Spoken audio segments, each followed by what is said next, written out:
Hare Krishna, dear devotees. My Hare humble Krishna obeisance Mataji. is all grace to Srila Hare Prabhupada. Krishna Mataji. Namaskar. Please Tamakana. accept all the greetings. Hare Krishna. Okay, so I'm going to start with the Mangalacharan and then we'll start the verses.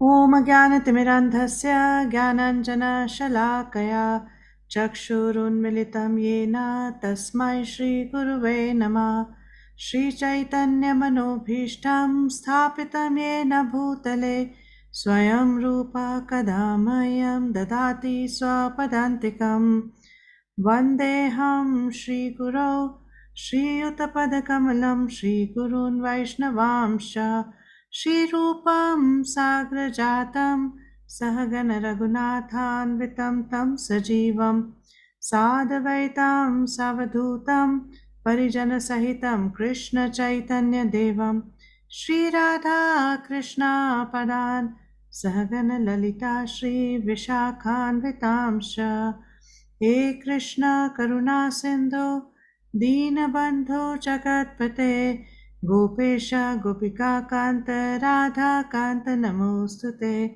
तप्तकाञ्चन गौराङ्गी Radhe Vrindavaneshwari वृषभानुसुते देवी प्रणमामि हरिप्रिये वाञ्छाकल्पतरुभ्यश्च कृपा सिन्धुभ्य एव च पतितानां पावनेभ्यो वैष्णवेभ्यो नमो नमः जय श्री कृष्ण चैतन्य प्रभु नित्यानंद श्री अद्वैत गदाधर श्रीवासादि गौर भक्त वृंदा हरे कृष्णा कृष्णा कृष्णा हरे हरे हरे रामा राम राम हरे हरे नमो विष्णुपदाय कृष्णप्रेष्ठाय भूतले श्रीमते भक्तिवेदान्त स्वामिनिति नामिने नमस्ते सरस्वते देवे गौरवाणी प्रचारिणे निर्विशेष शून्यवादी पाश्चात्य देशतारिणे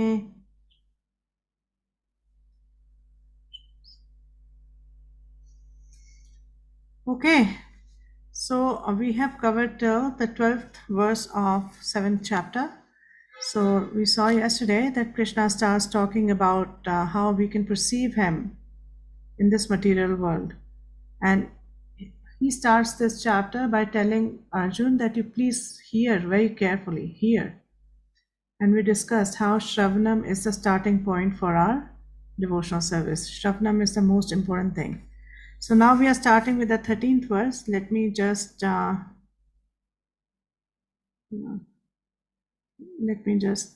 share the screen. Okay, is it visible? Yes, Mataji. Okay, so we're going to start now. त्रिभिर्गुणमयैर्भावे ईभिः सर्वमिदं जगत् मोहितं नाभिजानाति मामेभ्यः परम् अव्ययम्. Somebody read the translation, please. Deluded by the three modes, goodness, passion, and ignorance, the whole world does not know me, who am above the modes and inexhaustible.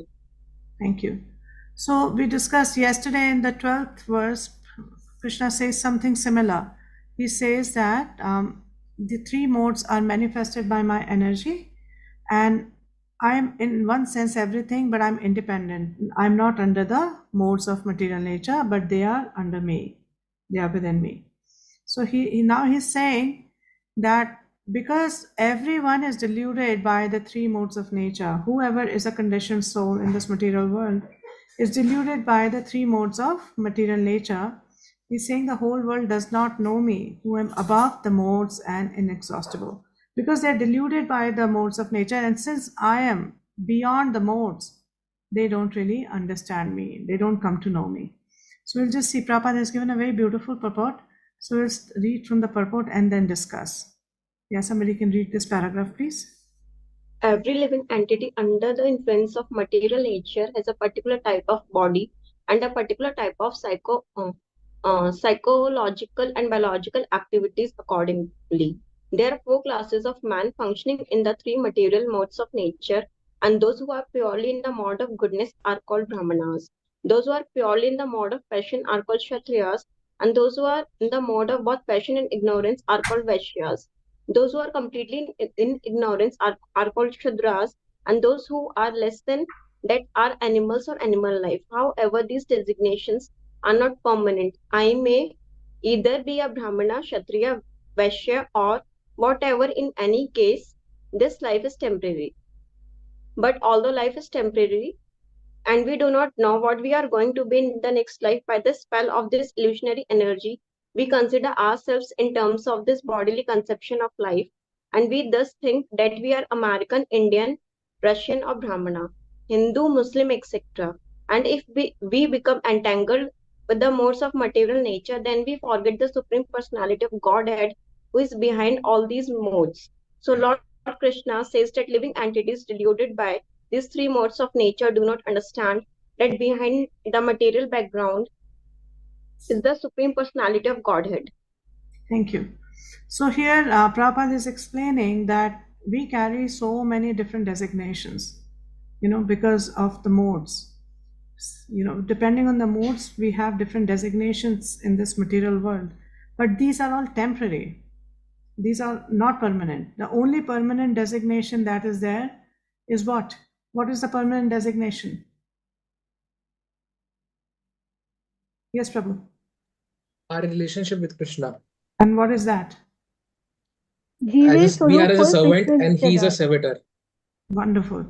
Yeah, somebody was saying this, Jivira Swarupaya Krishnera Nityadas, right? So this is actually our permanent designation. Any other designation that we carry in this material world, it could be a Brahmana, Kshatriya, or it could be a mother, father, Hindu, Russian, Muslim, whoever, like all these designations, they are connected to this body, and it is because we are under the modes. And because one is under the modes, one cannot really understand that my permanent designation is to just serve Krishna. That is the role I have. Because of the modes, people are deluded, and so they don't understand who Krishna is and what is the purpose. Why am I here? Why this human form is so important? What am I supposed to do? Because of that delusion, they are not able to understand and not able to function on that level. Okay, so now let's see what Prabhupada says. Yeah, please read.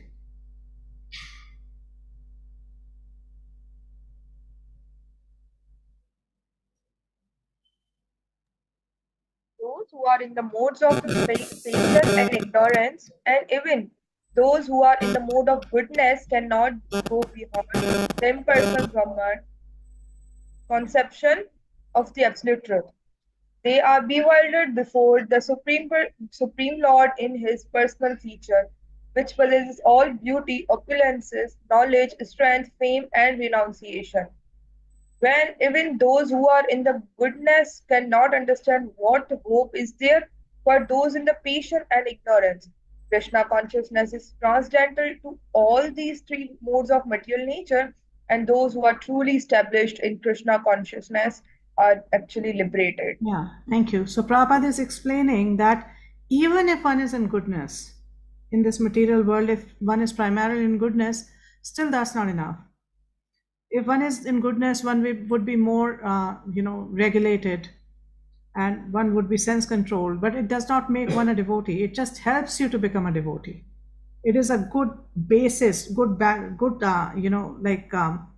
good level from where you can become a devotee. But till the time you become a devotee, you cannot understand Krishna, and that Krishna will say throughout Bhagavad Gita that the only way to understand me is to become the devotee, to become my devotee. And being in goodness is not enough. Being in goodness puts you in a position where it is easier, but still it does not automatically happen. Still one has to practice the devotional service, and till one practices devotional service, one cannot know Krishna. It is not possible. Okay, so we'll move to 14th. Anyone has any question in this particular verse, or should we just go ahead? Yeah, Daya. Hare Krishna, Namaskar. Hare Krishna. Mataji, we have to be transcendental, like in Krishna conscious, beyond this material three modes of nature. So, like, it is written like in practical, how it is implemented. Yeah, in practical, when we follow the process given, we chant, we try to serve the Lord, we try to do everything for His pleasure. When we do that, and then slowly, what happens? Gradually, all the contamination from our heart starts going away, and we start giving up our association with the lower modes. So the influence of ignorance, influence of passion starts diminishing, and one starts to get established in goodness. And also because of this practice, one would be able to strengthen one's connection with Krishna. For Because suppose if somebody is studying, if someone is a student, then how mode of material nature is not entangled in that. How there the Krishna consciousness is there. Sorry, say that again. If someone is a student, like I am a student, Okay. so like in that being a student, how we can be a Krishna conscious? Why? I mean, bhakti is not dependent on your social status. It is not dependent on anything else. Whether you are a student, whether you are a working professional, whether you're a housewife, it doesn't matter. You can practice bhakti in each and every situation and become So like transcendental.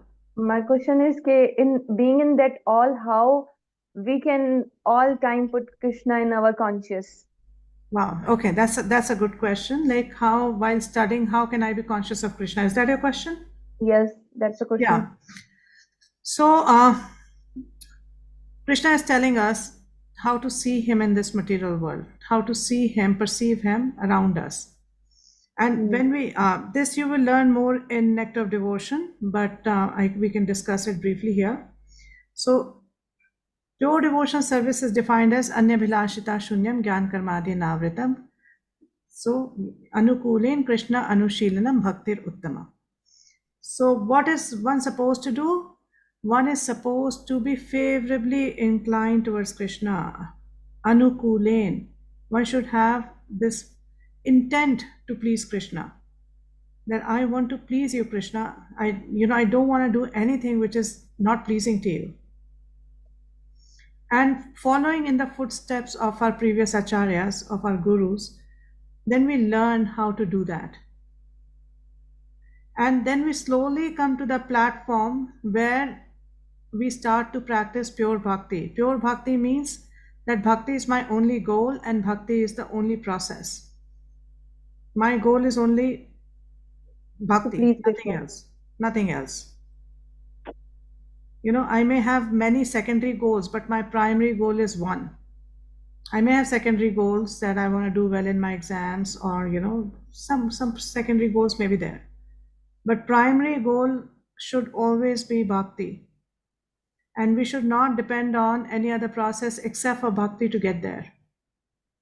Not like, oh, I must do some meditation, I must do this, I must do that. Till the time I do this, I will not be able to succeed in bhakti. If we have that mentality, then in any condition we can actually transcend the modes. We have to be intending to please Krishna. Yes, that is the bottom line. That is what Krishna consciousness is. We discussed this yesterday, the day before. Krishna consciousness means that I want to please Krishna. I want to do everything as an offering to him. Okay. To remember that I am his part and parcel, I am supposed to serve him. This is the goal of human life. There's no other goal for human life. This is the only goal. We may not really believe that right now, but once we come to this understanding, then we can transcend modes. Okay? I believe too. You believe it? Very Yes. nice. Very good. Yeah, so if we believe it, then we should act upon it. Sometimes we forget this, but the thing is, we have to be like in remembrance of this. Yeah, if there can be many things, reading again and again, or you can even put up a poster in your room just to remind yourself that I am Krishna's servant and that's my goal. So, something like which you see every day on your wall, and then it's just Remind acts as a her. reminder. Okay. Yeah. 14th. Devi esha gunmayi mama maya duratya mamevaya prapadyante mayam etam tarantite. Yeah, go ahead. Somebody read the translation. This divine energy of mind, consisting of the three modes of material nature, is difficult to overcome, but those who have surrendered unto me can easily cross beyond it. Yeah, so now he's saying he's been describing his material energy, that how it is composed of three gunas. Now in this verse, he's saying that this energy of mine, this material energy of mine, is a divine energy. It's Devi hi esha gunamayi. It's a divine energy which consists of the three modes of material nature and is difficult to overcome. Why? Because it is my energy. It is divine. So for anybody to overcome it is not easy. It's very difficult because it's divine in nature, is very powerful. But those who have surrendered unto me can easily cross beyond it. So because it's Krishna's energy, so if one surrenders to Krishna, then Krishna can easily make it go away. It's like Prabhupada sometimes gives an example that you go to a very rich man's house and you ring a bell at the gate, and a big dog comes charging out. Big dog, and that dog is now barking at you, and there's no way you can really ignore that dog, or you can pass through, because that dog won't let you. But as soon as the owner of the house comes out and he tells the dog, okay, shoo, sit on the side, the dog just follows and sits on the side, and as a result, you can get in. Right? So it's similarly with Maya. Maya is Krishna's servant. When Krishna says to Maya that, okay, this person has surrendered to me, you leave him alone, she leaves that person alone. Then it's easy to overcome. But the first condition is to surrender to Krishna. Okay, so let's read the purport. The Supreme Personality of Godhead has innumerable energies, and all these energies are divine. Although the living entities are part of his energies and are therefore divine, due to contact with the material energy, their original superior power is covered. Being thus covered by material energy, one cannot possibly overcome its influence. Yeah, so Prabhupada is saying that we heard earlier that we are his energy too, and we are superior energy. So why is Krishna saying here that this energy of mine is divine and very difficult to overcome? We are also his energy and we are his superior energy. So Prabhupada is explaining this, that we are marginal, we are very, very minute, but Maya is not minute. So she is able to cover us and she's able to overcome us. And that's the reason we become covered by its influence. Okay. The living entities belong to the eternal superior nature of the Lord. But due to contamination by the inferior matter, their illusion is also eternal. The conditioned soul is therefore called Nityabhad or eternally conditioned. No one can trace out the history of his becoming conditioned as at a certain date in material history. Consequently, his release from the clutches of material nature is very difficult, even though that material nature is an inferior energy, because material energy is ultimately conducted by the supreme will, which the living entity cannot overcome. Inferior material nature is defined herein as divine nature due to its divine connection and movement by the divine will. Being conducted by the divine will, material nature, although inferior, acts so wonderfully in the construction and destruction of the cosmic manifestation. Yeah, so Prabhupada is explaining here that this energy being completely in control of Krishna, and this energy works under the direction of Krishna. So she is able to perform amazing activities. Somebody would think that she is an inferior energy of the Lord, but how? Like, she actually is made up of matter. So how is she able to act that way? because she's constantly working under the supervision of the Lord. So that is why it's able to act so wonderfully. And if we also work under the supervision of the Lord, then we won't have to become nitya baddha. We would not have to become conditioned. We can also become liberated. But the problem is that we have decided to act against the will of Lord. We have decided that we want to enjoy independently of the Lord. And that is why we become conditioned. And that is why we become completely overcome by his material energy. So in this purport, Prabhupada is basically discussing three things. One is the nature of the material energy. Second is how a jiva gets covered. We get covered because we decide to defy Krishna and actually enjoy independently of him.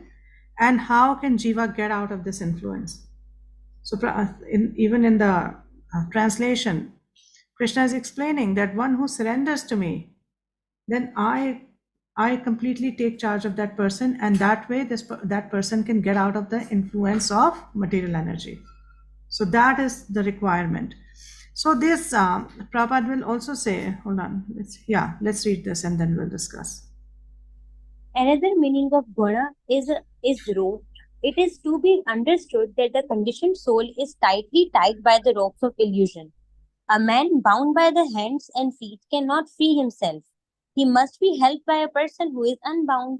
Because the bound cannot help the bound, the rescuer must be liberated. Therefore, only Lord Krishna or his bona fide representative of the spiritual master can release the conditioned soul. Without such superior help, one cannot be freed from the bondage of material nature. Devotional service or Krishna consciousness can help one gain such release. Krishna, being the Lord of the illusory energy, can order this insurmountable energy to release the conditioned soul. He orders this release out of his causeless mercy on the surrendered soul and out of his paternal affection for the living entity, who is originally a beloved son of the Lord. Therefore, surrender unto the lotus feet of the Lord is the only means to get free from the clutches of the stringent material nature. Yeah. The word. Hold on, let's discuss this paragraph and then we'll go further. Okay. So Prabhupada is saying that rope is also called guna in Hindi or Sanskrit, right? So when he says Devi Esha Gunamai, it means that these modes act like different ropes. So primarily 3 ropes of 3 gunas, and they completely bind a conditioned soul. One rope is easy to cut, but if it's like 3 ropes tied together, it becomes very difficult to get out of it. So a person is illusioned by these 3 modes, and these modes are acting like ropes. And who can make such a person free from his bound condition? If somebody is fallen in a well, who can take him out? A person who's in the well himself or somebody outside? Who is outside the well? Who's outside the well, right? So Prabhupada is saying the same thing, that if a person is bound by his hand and feet, who can actually rescue him? A person who's not bound. Right? That person can come and open those, open his hands and free them, open his feet and free them. So a person who's not bound is required to unbound a person who is conditioned. So Prabhupada is saying that who's that person? Either Krishna or his bona fide devotee representative, the spiritual master. So that is why it is so important to surrender to Krishna through his bona fide devotee. We surrender to the spiritual master, and through him we surrender to Krishna. This is how it works. And Krishna, being the Lord of this energy, can order this energy, okay, go away, leave this person alone. And that way, one is able to overcome the effect of the material energy. Yeah. Last paragraph. The words Mam Eva are also significant. Mam means unto Krishna or Vishnu only, and not Brahma or Shiva. Although Brahma and Shiva are greatly elevated and are almost on the level of Vishnu, it is not possible for such incarnations of Rajogun, patient, and Tamogun ignorance to release the conditioned soul from the clutches of Maya. In other words, both Brahma and Shiva are also under the influence of Maya. Only Vishnu is the master of Maya. Therefore, he alone can give release to the conditioned soul. Yeah, so here Krishna is standing there and saying, Mam eva tarantite. Like me, come to me. I can rescue. I can rescue one from this material energy. So Mam eva is very significant. And Prabhupada is explaining that Mam eva means Krishna only. It does not mean Brahma, even Brahma or Shiva. What about rest of the demigods? Right? Brahma and Shiva have very exalted personalities. They are guna avtaras. Brahma is in charge of the mode of passion, and Shiva is in charge of the mode of ignorance. So they are guna avtaras. But even then, even though they are extremely elevated, still they cannot provide this facility to a bound soul. Only Krishna can, because this energy is Krishna's, it is not Shiva or Brahma's. So they cannot give release from this energy, only Krishna can. And then Prabhupada is quoting that even Lord Shiva, one second. So he's saying that even Lord Shiva affirms that liberation can be achieved only by the mercy of Vishnu. Lord Shiva says, Mukti pradata sarvesham Vishnu eva na samshaya. That there is no doubt that Vishnu is the provider of liberation for everyone. Okay, so the message here is Krishna is giving a very clear message that you surrender unto me. And this is the message he'll give in the end of Bhagavad Gita also. We'll see this theme being repeated where he'll keep saying that you come to me. Don't go here and there, come to me. Okay? Dharma 50. Pranam, Sachi, I have a question. Who's this? Okay, yeah, please. With respect to your previous example, a bona fide devotee or Krishna can take him out, any person who is conditioned. So is it a Madhyam Adhikari or it could be a Uttam Adhikari or the highest level devotee? Madhyamadhikari is also very, very high level. One is actually liberated at the level of Madhyamadhikari. So Madhyam or Madhyam Uttam, if somebody is at that level, that person can also provide, can also help a devotee to get out of the clutches of material energy. Thank you, Hare Krishna.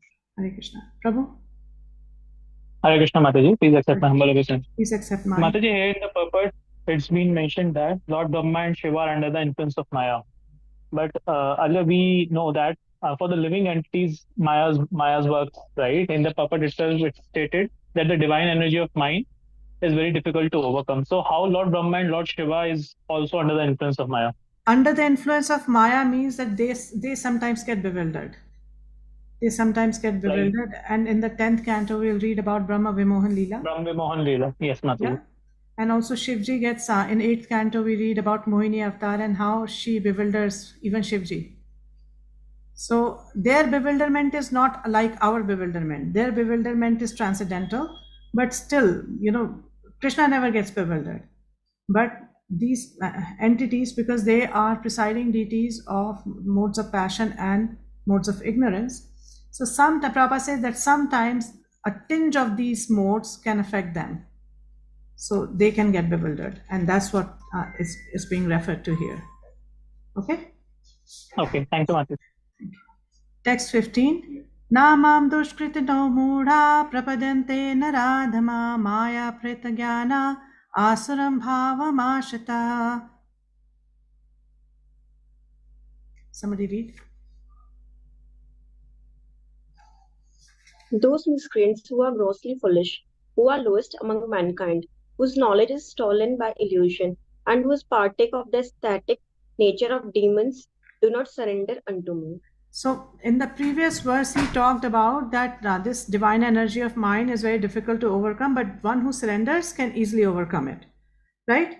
So now Krishna is talking about those who do not surrender.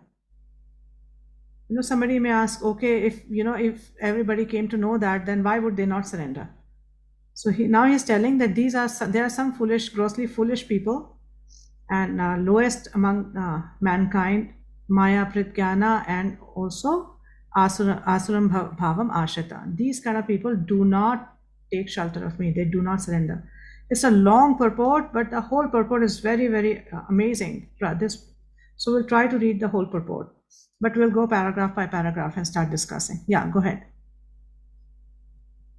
It is said in Bhagavad Gita that simply by surrendering oneself unto the lotus feet of the Supreme Personality Krishna, one cannot surmount the stringent laws of material nature. At this point, a question arises: how is that educated philosophers, scientists, businessmen, administrators, and all the leaders of ordinary man do not surrender to the lotus feet of Sri Krishna, the all-powerful personality of Godhead? Mukti, or liberation from the laws of material nature, is sought by the leaders of mankind in different ways and with different plans and perseverance for a great many years and births. But if that liberation is possible by simply surrendering unto the lotus feet of Supreme Personality of Godhead, then why don't these intelligent and hardworking leaders adopt this simple method? Yeah, so now Prabhupada is also questioning, like, why are these people not surrendering? What's really there going on? So read on.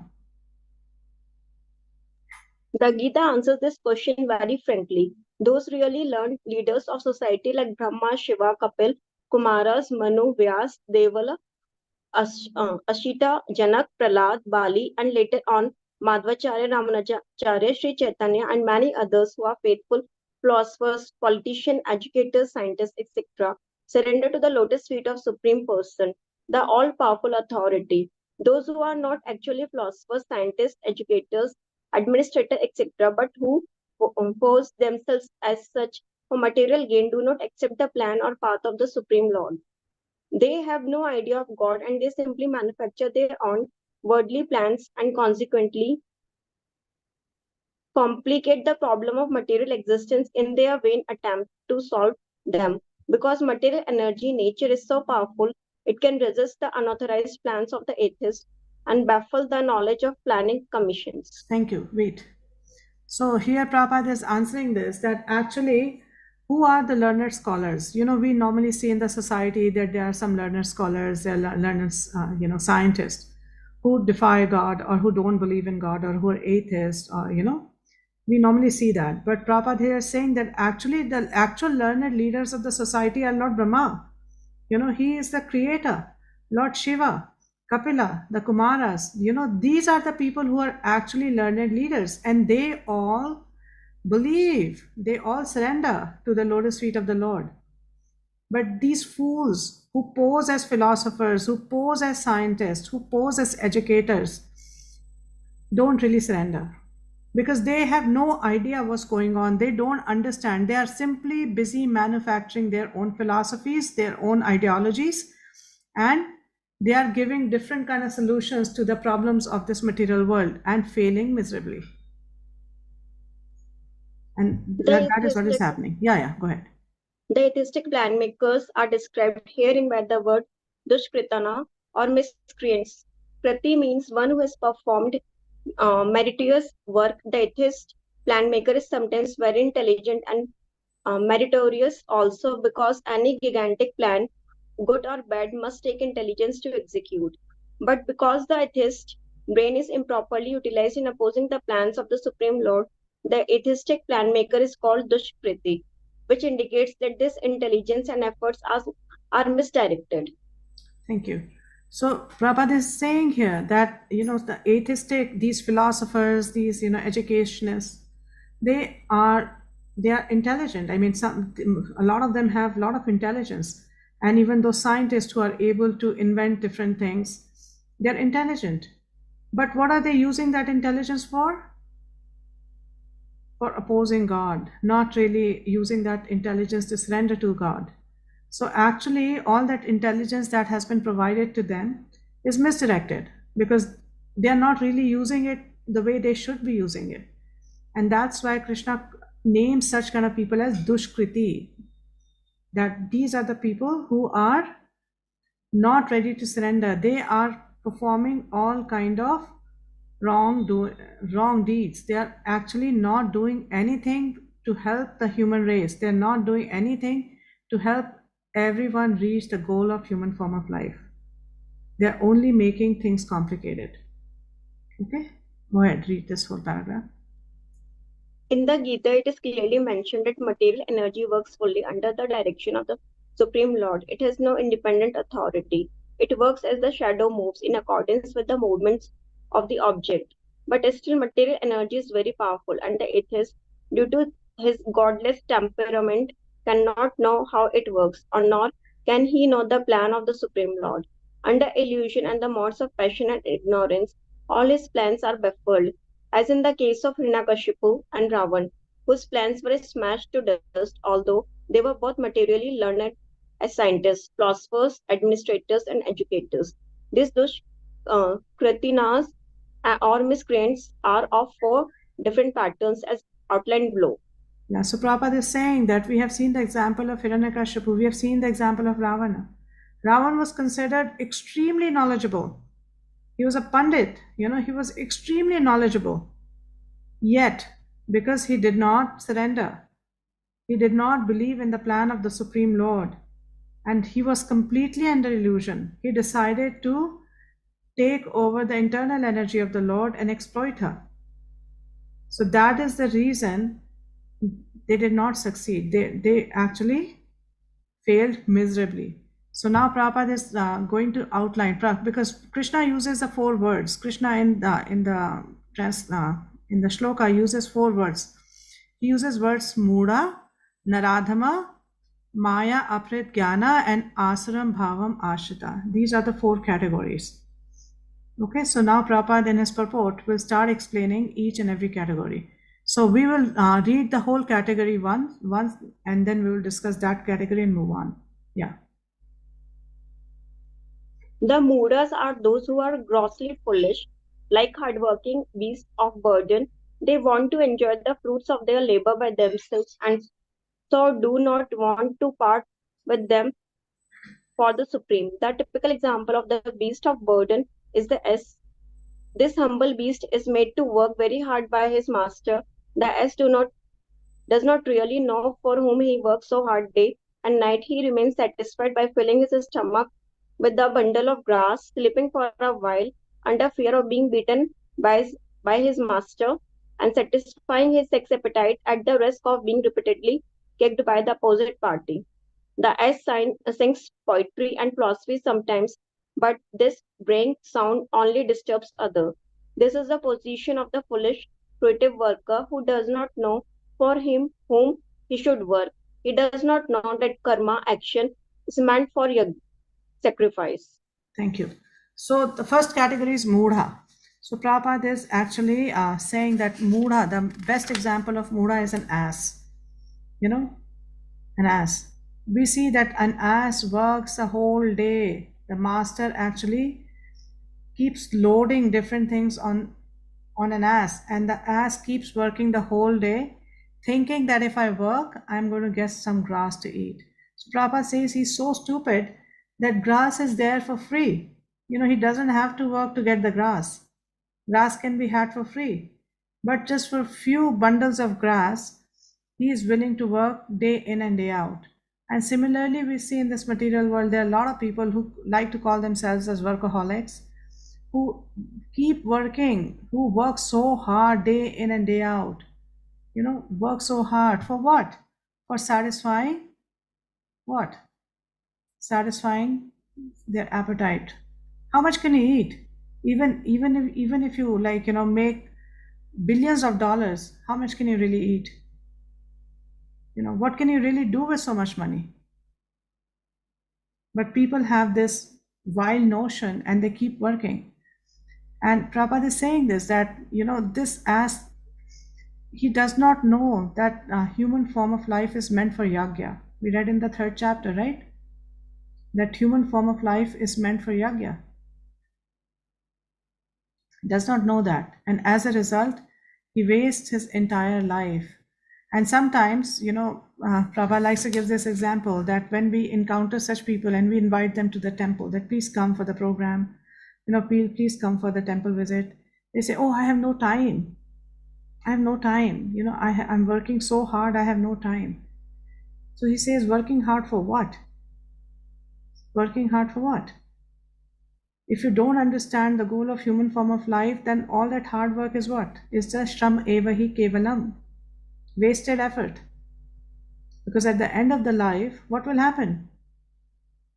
You're going to come back and you're going to start the whole process again.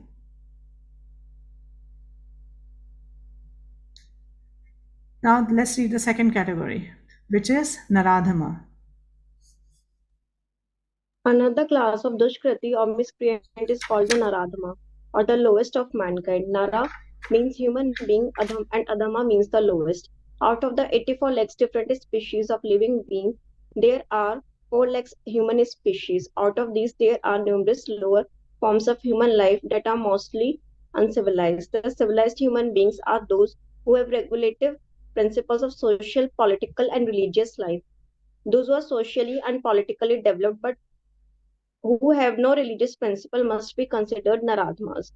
Nor is religion Just only just read the highlighted portion. the civilized form of human life is meant for man's reviving the lost consciousness of his eternal relation with the supreme truth, the personality of Godhead Sri Krishna, who is all powerful.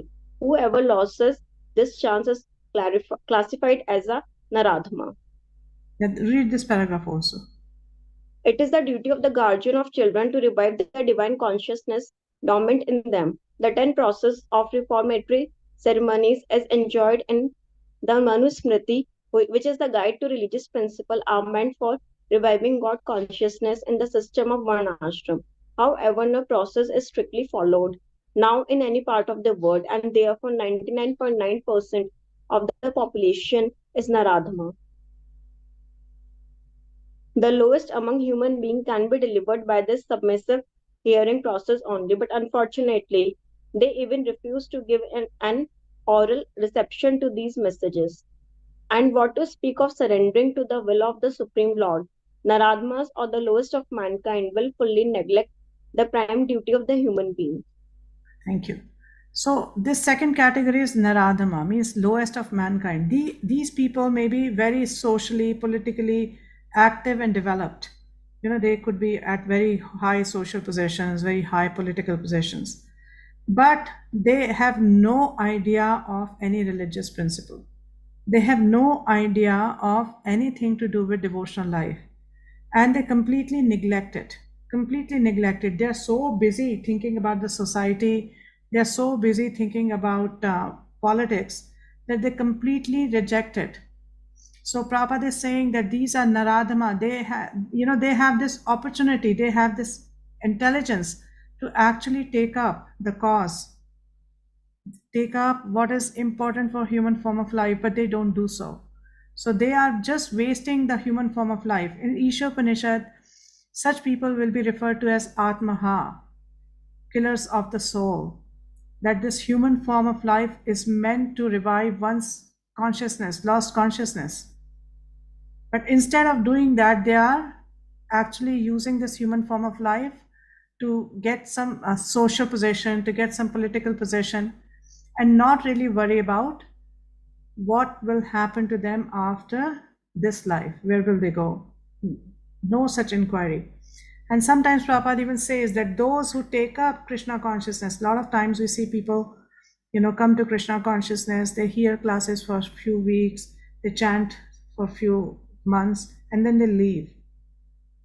Then they leave and go back to the material world and start doing whatever they were doing earlier. So they also fall in this category of Naradhama. That, you got an opportunity, but you completely wasted it. And then Prabhupada talks about that as parents, one has the responsibility to ensure that the children receive Krishna consciousness, or at least they get educated in Krishna consciousness. Whether they take it up or they don't take it up, it depends on their free will, and also depends on their karmic balance, how much sukriti they really have. but it's a parent's duty to actually try to give Krishna consciousness. And Prabhupada says that 99.9% of the population of this world today is Naradhama. That means they are not concerned about the goal of human form of life. They are just concerned about everything else. But such people can also be delivered by submissive hearing, but they don't want to do it. They don't want to do it. They have no inclination to hear the message of the Lord. Jyoti, you have a question? Hare Krishna Mataji, please accept my humble obeisances. Please accept mine. Mataji, here it is written that there are 4 lakh human species. So this is, I didn't understand this thing. There are 84 lakh species totally, right? 84 lakh species, 84 lakh forms, and yeah. out of that 4 lakhs are human species. That means different consciousness. 4 lakhs types of consciousness, not that they have 1 hand, 2 hands, 2 arm, 1 arm, not like that, but different levels of consciousness. Different levels of consciousness. Thank you. Okay, somebody read the third one. The next class of Duskriti is called Maya Pratyaya Jnana, or those person who erudite knowledge has been nullified by the influence of illusionary material energy. They are mostly very learned fellows, great philosophers, poets, literates, scientists, etc. But the illusionary energy misguides them, and therefore they disobey the Supreme Lord. There are great number of Maya Pratyahar Jnana at the present moment, even amongst the scholars of Bhagavad Gita. In the Gita, in plain and simple language, it is stated that Sri Krishna is the Supreme Personality of Godhead. There is none equal or greater than him. He is mentioned as the father of Brahma, the original father of all human beings. In fact, Sri Krishna is said to be not only the father of Brahma but also the father of all species of life. He is root of the impersonal Brahma and the Paramatma, the super soul in every living entity, his plenary proportion. He is the fountainhead of everything, and everyone is advised to surrender unto his lotus feet. Despite all these clear statements, the Maya Pratyahar Jnana deride the personality of the Supreme Lord and consider him merely another human being. They don't know that the blessed form of the human life is designed after the eternal and transcendental feature of the Supreme Lord.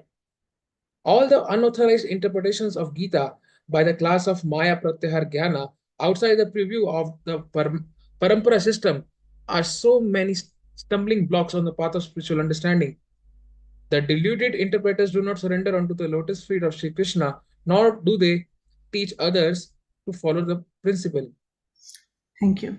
So this third class is called Maya Aprit Jnana. From the word itself, you can understand Maya Aprit Jnana means that the illusory energy has stolen their knowledge. Their knowledge has been stolen by the illusory energy of the Lord. And who are these people? They are greatly learned people, but they don't understand anything. So Prabhupada says that even the commentators of Gita, Krishna is saying everywhere, in Bhagavad Gita, in so many places, even in 10th chapter, we'll see in Chatushloki, he'll say, Aham sarvasya prabhavo. And he's saying here also, Devi Esha Gunmai Mama Maya Daroteya. And he's saying, surrender unto me. I mean, very clearly Krishna is mentioning that in Bhagavad Gita. But these scholars, sometimes they are great Sanskrit scholars, they choose to comment on Bhagavad Gita and deride Krishna. They completely, separate him from him being the Supreme Personality of Godhead. They treat him like a regular human being. And then they say that when Krishna is saying that, it doesn't actually mean this. It means something else.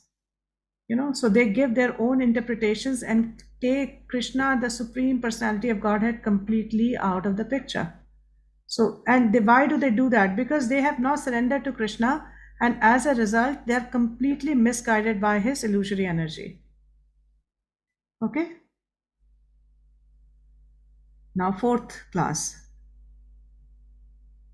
Somebody read I'll take your question after we finish this purport, okay?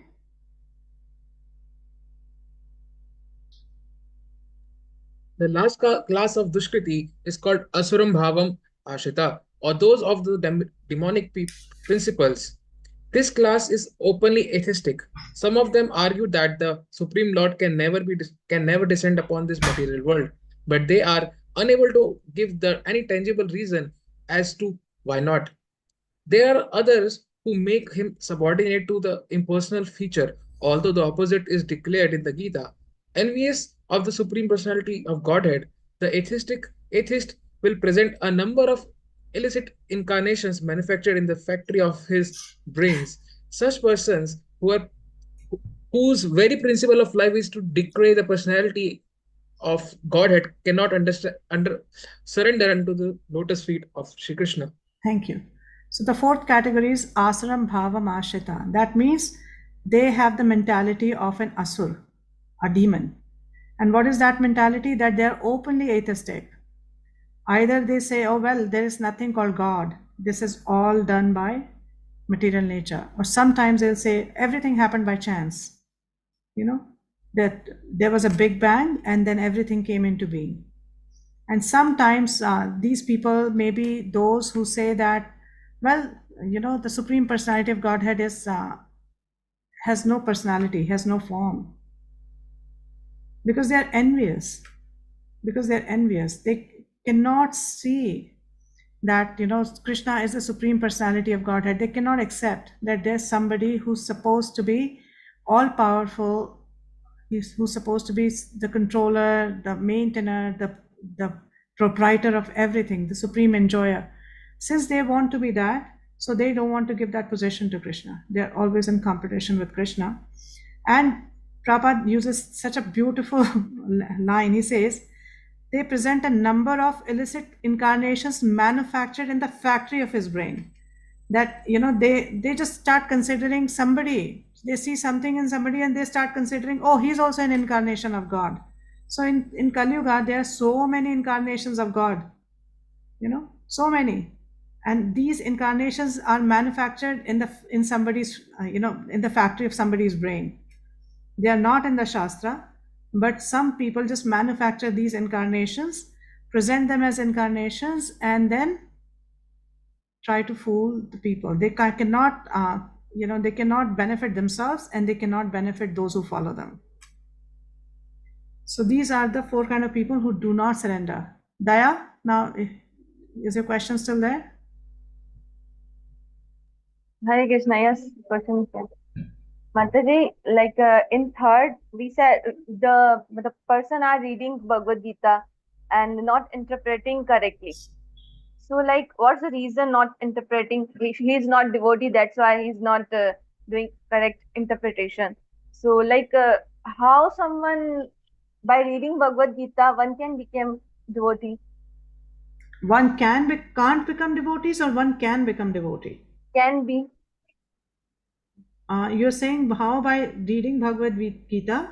One cannot, मतलब ये है कि अगर कोई गीता पढ़ रहा है तो वो भक्त कैसे नहीं बन सकता? भक्त वो बन सकता है Wonderful.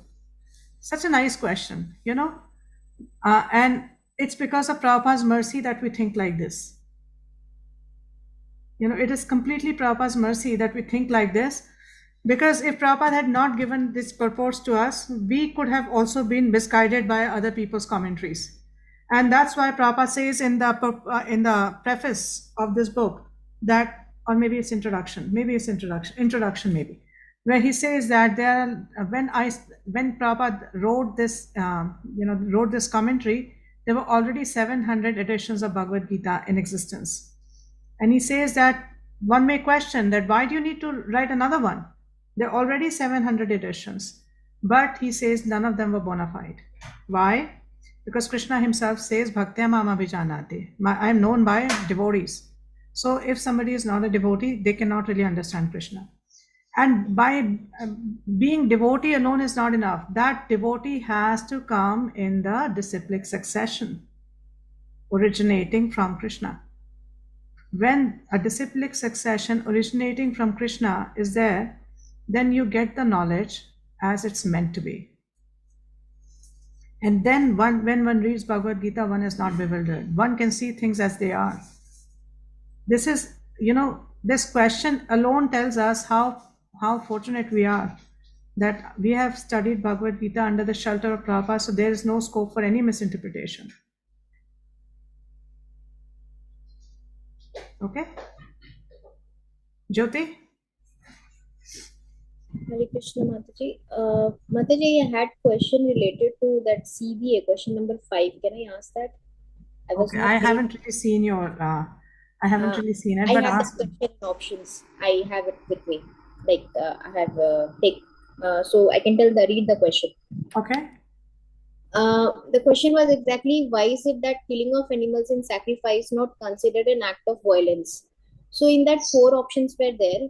First was because everyone is benefited by the religious principle involved. This is mentioned in Gita. So and the other 2 options were because animals attain a higher spiritual position through the sacrifice. And third option was because it pleases demigods who control natural phenomena. And fourth option was all of the above. Hare Krishna. Yeah, I'm listening. Yeah. Have I read it properly, Mataji, the options?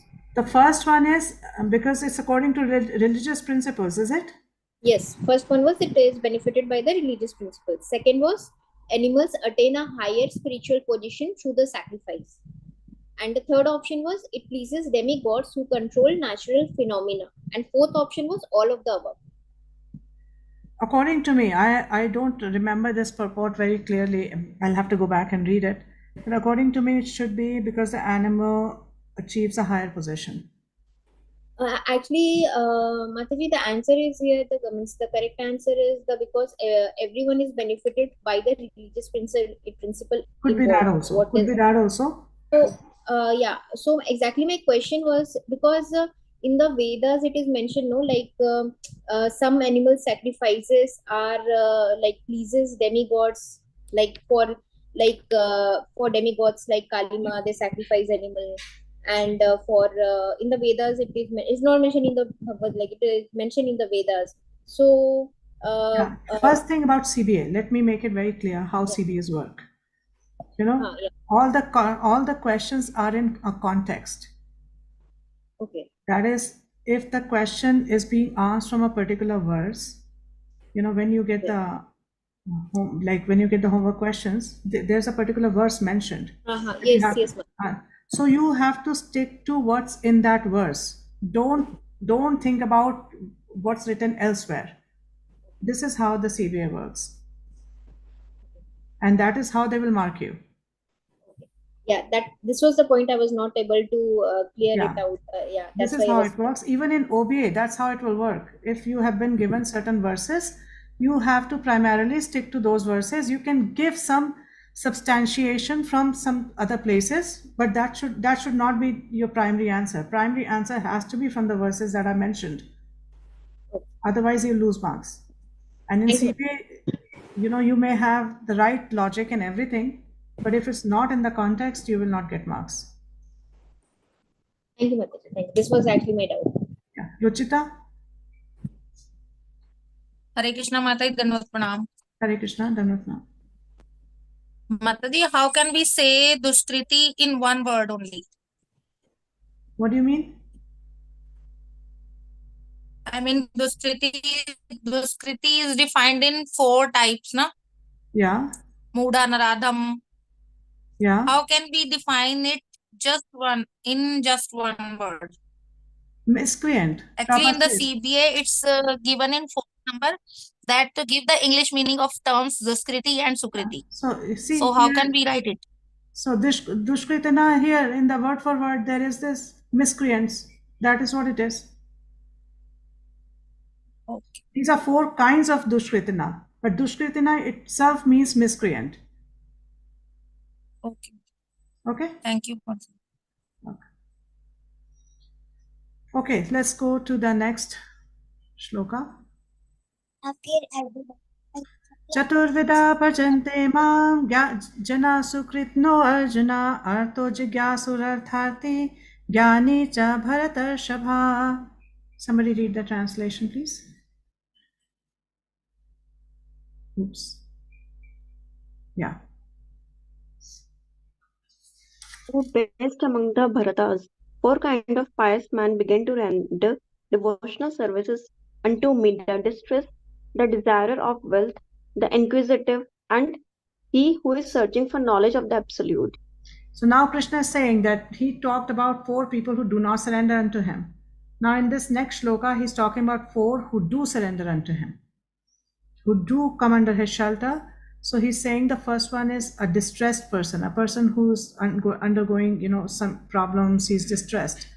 Second is a person who wants some wealth, who's desiring some wealth. Third is a curious person, one who's got questions. And the fourth one is who's searching for the knowledge of the absolute, or a jnani. So he's giving these 4 people are the one who actually surrender unto me. So let's read. Let's read the purport. Let's read the yellow portion first, and then we'll explain. Unlike the miscreants, they are adherents of the regulative principles of the scripture, and they are called Sukritina, or those who obey the rules and regulation of the scriptures, the moral and social laws, and are more or less devoted to the Supreme Lord. Out of these, there are 4 classes of man: those who are sometimes distressed, those who are in need of money, and those who are sometimes inquisitive, and those who are sometimes searching after knowledge of the absolute truth. This person come to the Supreme Lord for devotional service under different conditions. These are not pure devotees, but they have some aspiration to fulfill in exchange for devotional service. Pure devotional service is without aspiration and without desire for material profit. So Prabhupada is explaining that these 4 people, they are not pure devotees because they have some desire. They are sakam devotees. They have some desire. But they are coming under the shelter. They are coming to Krishna to fulfill those desires. They're not going here and there. They're coming to Krishna. So, and then Prabhupada says, but these cannot be considered as pure devotees because pure devotee is defined as anya vilashita shunyam gyan karmadi anavritam anukulen Krishna anushilanam bhakti ruttama. You'll read this in NOD. So a person, it says that one should render transcendental devotion, loving service to the Supreme Lord, Krishna, favorably and without desire for material profit or gain through fruitive activities or philosophical speculation. That is called pure devotional service. So you'll read more about this in NOD. And then Prabhupada explains that these 4 kind of people actually come under they actually approach Lord, and when they associate with the pure devotees, so whatever desire they may have before coming, all those desires disappear, and they also become pure devotees in the association of pure devotees. But the other 4 categories about which we read in the last chapter, last verse, they do not take shelter of pure devotees. They do not come under the association of pure devotees. So as a result, they do not really attain any spiritual goal. But by chance, even if one of them or some of them from that category also comes in contact with the pure devotee and remains in that person's association, they will benefit and they can also become pure devotees. But normally it doesn't happen. But the chance is always there. Daya? Hare Krishna Mataji. Then, when I was reading 7.1 purport, there was written 4 type of fortune and 4 type of unfortunate person. So, is it like these 4? Yes, these 4 and the earlier 4. Okay. The earlier 4 are 4 types of unfortunate people, and these are the fortunate because they are coming under the shelter of the Supreme Personality of Godhead. Okay, somebody read. Dhanwar Pranam, Hare Krishna Mataji. I'm trying to raise my hand, but I don't know how come. Okay. Okay, say. You have a question? Yeah. Okay. With respect to the previous 4 categories, the mudhas, you said that they make certain plans. So if we go in a corporate sector, sometimes it is a basic question: where do you see from 5 years now? Where do you see yourself from 5 years from now? So as a devotee, what should be our answer? See, I didn't say that you. I didn't say that. On God. That will be. I didn't say that a devotee does not make plan. I never said that. A devotee always makes a plan. But he also knows that it's Krishna's plan that will work, not mine. Right. Yeah, but a devotee always plans. So 5 years from now doesn't really mean that, oh, by next 5 years I should become the CEO, or I should have, a salary of 2 crores per month. Not like that. Not So like then that. the answer has to be according to what they want to hear, or it should be as per our Yeah. conscience. In corporate world, sometimes we have to answer the way they want to hear. But for ourselves, we should be very clear. In our hearts, we should be very clear. Sometimes you may have to say, oh, well, I want to be the general manager in next 5 years. But that may not really be your goal, but that is probably required in the corporate world because they want to see that you have some ambition. So, but personally, for ourselves, we should know what is our goal. And that goal should not be a materialistic goal. Materialistic goal can be a secondary goal, but the primary goal has to be Krishna consciousness, bhakti. Is that okay? Yeah. Okay. Thank you so much. Hare Krishna. Jyoti? Mataji, when we are preaching, like if we are when we are going for book distribution, and like normally when we are trying to convince people to come into Krishna consciousness, so that moment of time, like suppose if a person is very ambitious, they want to earn some lakhs of rupees, and they want to like success in the money they want. So since can we tell them like okay, you come to Krishna consciousness, and by Krishna's mercy you will progress money wise and all, because gradually if they under the influence, their other desires will subside, and gradually they will become purified. So can we preach like that? Because and in other It's a way they very, won't. it's a very dangerous thing to say that you come into Krishna consciousness and you'll make more money, because we don't know what Krishna's plan is for them. Yeah. And if they come and they actually lose their jobs or start making less money, they'll lose faith, and then they will never come into Krishna consciousness. They'll never come back. So what you can say is that okay, if you have a desire to make more money, if you have materialistic goals, no problem. Just just include Krishna. Just start chanting. Just chant, and that will help you, because the first two characteristics of devotion service are Kleshagni and Shubhada. Kleshagni means that everything in, all those miseries which are surrounding you right now, you'll start getting rid of those miseries. You'll start becoming more peaceful. And everybody wants to hear in today's time that how can I be, free from stress? So you can tell them that. And Shubhada means everything around you starts becoming auspicious. So chant. That's all. We don't tell much to them. We introduce them to the process of chanting. Chant attentively. Even if it's one round, do something. And then slowly Krishna's magic works, and things start unfolding, and their ambition goes out of the window. But if you tell them that, they are going to run away. Let Krishna work on them. You do your bit, and let Krishna do the rest. Okay? Mataji, if we tell them to chant and they're like start losing money, then you can say that, how do you know that it's because of chanting?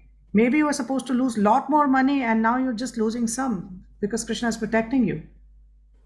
So you can give them that logic. But, we can only do so much with the right intention. If that soul every soul has a particular journey. So we can just help them. And if they decide to stick, they decide to stick. They decide to run away, there's nothing you can really do. You do your bit. Vaibhavi?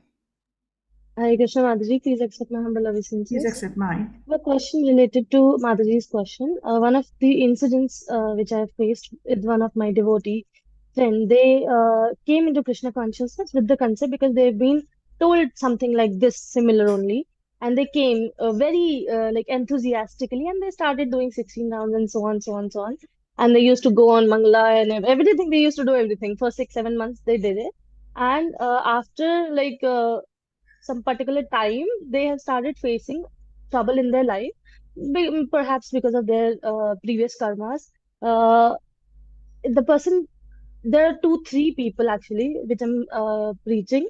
So they have started losing faith that I'm chanting, I'm doing mangla, I'm under the association of devotees and guidance of devotees, and yet I'm facing these things. How can we, revive their faith in Krishna in the process? See, there was some initial damage done by wrongly preaching. We should not ever preach like that. We should try to be realistic first. But now that the damage is done, and they are facing these circumstances, so you can tell them that similar thing, that we all have our karmic balance, and according to our karmic balance, we are meant to gain some, lose some. So this loss, sometimes it could be health issues. A lot of people even experience a lot of health issues. These were supposed to be, these are in your quota. You're supposed to experience them. But when you take shelter of Krishna, he gives you the strength first to actually bear it. And second, he lessens the degree that you're supposed to be experiencing. He lessens it because of his mercy. So we can tell them that actually, who knows, you were supposed to actually undergo a lot more problems. But by his mercy, you're undergoing very little. And you can also tell them that coming to Krishna does not mean that you'll get rid of your problems. It doesn't mean that. The problems, like Prabhupada gives an example, when you switch off a fan, it does not stop immediately. When you come into Krishna consciousness, the cycle of your past actions and reactions doesn't stop immediately. The karmic cycle continues. Although it lessens, it slows down, it lessens, but it still continues. And one will have to undergo that. So sometimes it's also good to tell, for some people it's also good to say that till the time your karmas are there, you cannot go back home, back to Godhead. So see, Krishna is being so merciful. He's cutting your karmas so fast. And Mataji, what if one quotes us that it is mentioned in Bhagavad Gita that Krishna's devotees don't perish? Don't perish. We will read that. It's in the 9th chapter. We will read that. It means in terms of their bhakti, it does not get perished. It does not mean that your wealth, your body, your health, it does not mean in on the material platform they'll perish. It is not on the material platform. It is on your spiritual consciousness and your devotional credits. Okay? Thank you, Mataji. Okay. Yeah. So have we read this? No, right? Did we read this paragraph? No, Mataji. Somebody read this, please.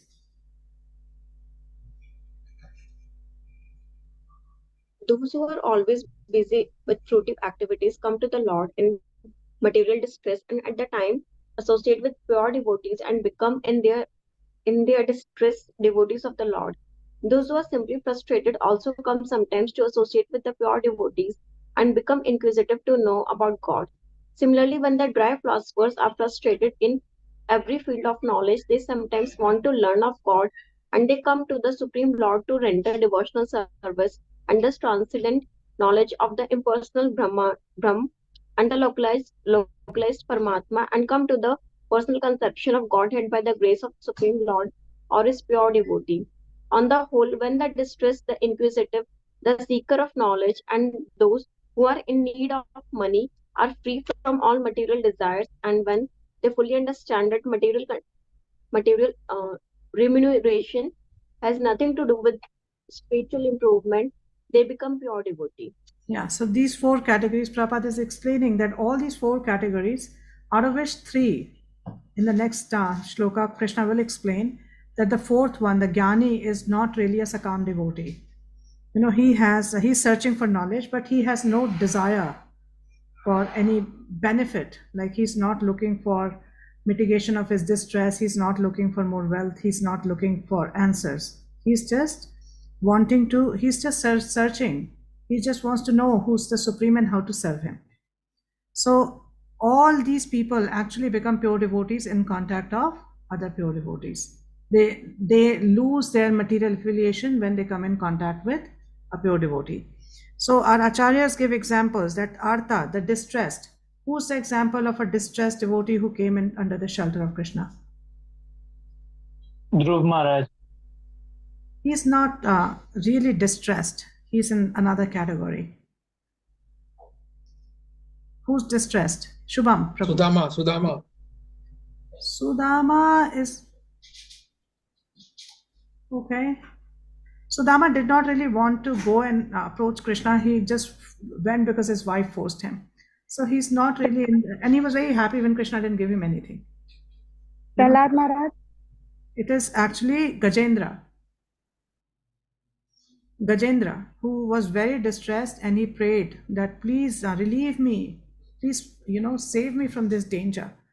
And who is in the category of Artharthi, one who's wanting more wealth? Dhruva Maharaj. Yes. Dhruva Maharaj. He wanted a kingdom bigger than his grandfather. Yeah. Who's Jigyasu? The curious ones. Vaibhavi, you are on mute. If you're saying. Narad Muni, Mataji. Sorry? Narad Muni. Narad Muni, Jigyasu. Maybe, not really. This is actually for the sages of Naimisharanya, who want all the answers, and most of them are not even pure devotees, but they are looking for answers. And who's the Jnani? What is the example of Jnanis? Ruchita? Mataji, Vyasdev. Mataji Parikshit Maharaj. No, Parikshit is a devotee. He's not a Jnani. Jnani is, the example is four Kumars. The four Kumars, when they approach Vaikuntha, they were impersonalists before that. But when they smelt the fragrance of Tulsi, which was offered at the lotus feet of the Lord, that fragrance entered their nostrils and they became personalists. Okay, so these are the four examples given by our acharyas. Okay, 17th verse. Yes, Prabhu. Mataji, what is the example of curious? You guys are not letting me go fast, so you will have to come for extra classes if I don't finish the course. Let me tell you very clearly. Okay? Yeah, go ahead, Prabhu. Mataji, here has been mentioned that one should, these four type of people should come in contact with the pure devotee. So ideally, we should not judge devotees, right? But here, when we need to take association, we need to go for association of pure devotee. So how to check that or counterbalance this fact? Yeah, so actually this you will read more in Upadeshamrit. It also comes in Bhagavatam that association of devotees has to be done intelligently. It is not like, you go and just start sitting with any devotee and think it's association of devotees. There are three categories of devotees: those who are newer than you, who have just joined, or they may be there for a long time but still less advanced than you. So you are supposed to show some compassion to them and help them to progress. Then there are second category of devotees who are almost at the same level as you. So you are supposed to, share the secrets of your heart and guhya makhyati prichati and have a friendly relationship with them. And there are those who are more advanced than you. So you are supposed to serve them and also go to them for instruction and help. So we always see that. We don't judge devotees, but we discriminate. There is a very fine line. We don't judge them, but we discriminate. Because if you don't discriminate, then you'll end up taking association of those who are lower than you and actually come down from your level of devotional service. Right? So one has to see who's more advanced than me and who can help me to progress. But we don't judge. We don't think, oh, look at this person, has been in the movement for 20 years, but he's not advanced. We don't judge them like that, but we discriminate. Okay? Yeah. 17th. Tesham gyani nityayukta eka bhaktir vishishyate priyo hi gyani notyartham aham sarcha mama priya. Can I read, Mataji? Yeah, go ahead. Of these, the one who is in full knowledge and who is always engaged in pure devotional service is the best, for I am very dear to him and he is dear to me. So now Krishna is talking about that fourth person, the Jnani. that Jnani. So first three came with some motive. Jnani comes to know about, what does he come to know about? He wants to know about the Supreme Personality of Godhead. He just wants to know who's the Supreme Personality of Godhead. And now he's talking about such a Jnani who has left the pursuit of Gyan and has become a Bhakta, has come under the shelter of a pure devotee and has become a Bhakta. So one who's in full knowledge and who's always engaged in pure devotional service. Now this Jnani is engaging in pure devotional service. So now Krishna is saying that according to me, he is the best because he's knowledgeable and he's also engaging in pure devotional service. He does not have any material desires.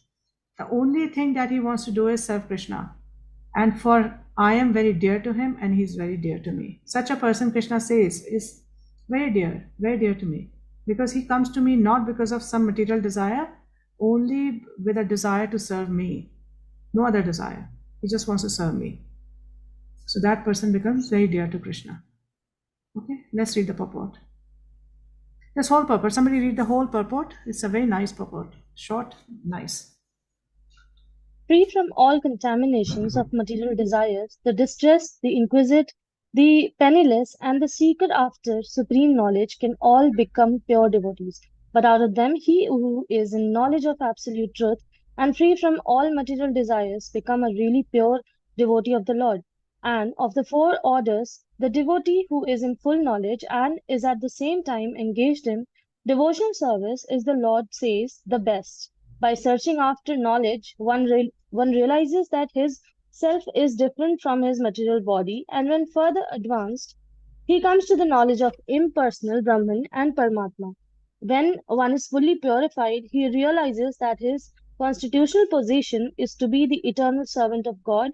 So, by association with pure devotees, the inquisitive, the stressed, the seeker after the material amelioration, and the man in knowledge all become themselves pure. But in the uh, preparatory stage, the man who is in full knowledge of the Supreme Lord and is at the same time executing devotion service is very dear to the Lord. He who is situated in pure knowledge of the transcendence of the Supreme Personality of Godhead is so protected in devotional service that material contamination cannot touch him. Yeah, so here Prabhupada is explaining that all four of them can become pure devotees, all four who have taken shelter. But why is Krishna choosing to talk about the Jnanis? Because they have come without any material desires. They are completely free from this contamination of material desire, and they could be in the category of a Brahmavadi or a Paramatmavadi. They have had Brahm realization or Paramatma realization, but they don't know Bhagwan. And they have come under Krishna's shelter of Krishna or his devotees to know more about Bhagwan. So for such a person who has no material desires, it becomes very easy to become fixed. Once they come under the shelter of a pure devotee, they become fixed very quickly. And they become established in pure devotional service because there's no other desires pulling them in different directions. But the other three, there's always a danger that once their desires get met, they might not continue in devotional service. You may know certain people who come to devotional service because they are very distressed, and once their distress goes away, they leave devotional service. That also happens. There's that danger with the other three category. But with a Jnani, that danger is not there. Because he has no material desires, nothing else is pulling in. And once he comes under the shelter of a pure devotee, then he gets the complete knowledge and all his misgivings are removed. And he knows that Krishna is the Supreme Personality of Godhead and his Bhagwan feature is the supreme feature and I'm supposed to serve him. And such a person becomes very dear to Krishna. 18. Udara sarva evete jnani tva atmameva matmatam asthita sa hi yuktatma mam evanuttamam gatim.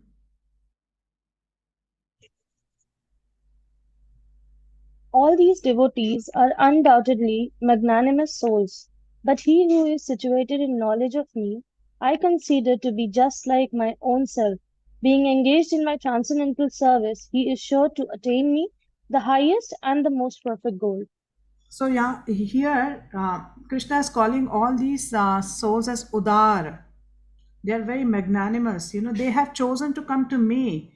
And in Bhagavatam, there is this verse which says, Akama sarvakamo va moksha kama udharati. That whatever situation you may be in, you may be akama without any desire. Moksha kami, you want liberation. And you may be a fruitive person who wants wealth. Whatever may be the condition, don't go anywhere else. Come to Krishna. Come to Krishna and ask him. Ask him.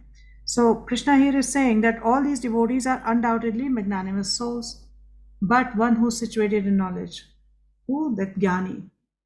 Jnani who's come to me without any material motivation, I consider to be just like my own. And since he comes and he associates with my pure devotee and he becomes very quickly fixed in pure devotional service, he will surely attain me. He will surely attain me because he is practicing pure devotional service. He is not deviated. Okay, so let's read the purport. It is not that devotees who are less complete in knowledge are not dear to the Lord. The Lord says that all are magnanimous because anyone who comes to the Lord for any purpose is called a Mahatma or great soul. The devotees who want some benefit out of devotional service are accepted by the Lord because there is an exchange of affection. Out of affection, they ask the Lord for some material benefit, and when they get it, they become so satisfied that they also advance in devotional service. But the devotee in full knowledge is considered to be very dear to the Lord because his only purpose is to serve the Supreme Lord with love and devotion. Such a devotee cannot live a second without contacting or serving the Supreme Lord. Similarly, the Supreme Lord is very fond of his devotee and cannot be separated from him. So Prabhupada is explaining that Krishna is fond of everyone who approaches him. Krishna likes them all. So in the mundane world, we can take the example of a father who has 4 children. Who has 4 children, and all those children have different motivations. One may be thinking, oh my father, please help me, I'm in so much distress. So father is very affectionate towards his children, so he'll help him. One may be wanting money, one may be asking for some answers, and one may be willing to just serve his father unconditionally. His only motivation in life is to serve the father unconditionally. Who do you think father would be most inclined to? The one who wants to serve his father. He loves other children also, but he will be most inclined to that person who doesn't ask him for anything and only wants to serve him. So Krishna is our Supreme Father. So he loves us all. He wants all of us back. But he's saying that a person who is willing to serve me without any material motivation, I consider him to be just like me. He's very dear to me. So in this purport, now Prabhupada quotes from Srimad Bhagavatam, this is a very famous verse, Sadhavo hridyam mayam sadhunam hridyam to aham mad anya tena janati naham tebhyo managapi. That Sadhavo hridyam mayam, I am in the heart of the sadhus, I am in the heart of my devotees. And sadhunam hridya to aham, and they are always in my heart. Mad anya, they don't know anything except for me, and I also don't know anything except for them. So that's how intimately Krishna thinks about his pure devotees. Okay? 19. So this is one of those verses. Remember when we talked about the 3rd verse, that how rare devotion service is, and I said in the same chapter he'll say that twice again in the 19th verse and in the 26th verse. So this is that 19th verse. Bahunam janma namante jnanvam mam prapadyate vasudevah sarvamiti sa mahatma sudurlabha. Can I read, Mataji? Yeah, go ahead.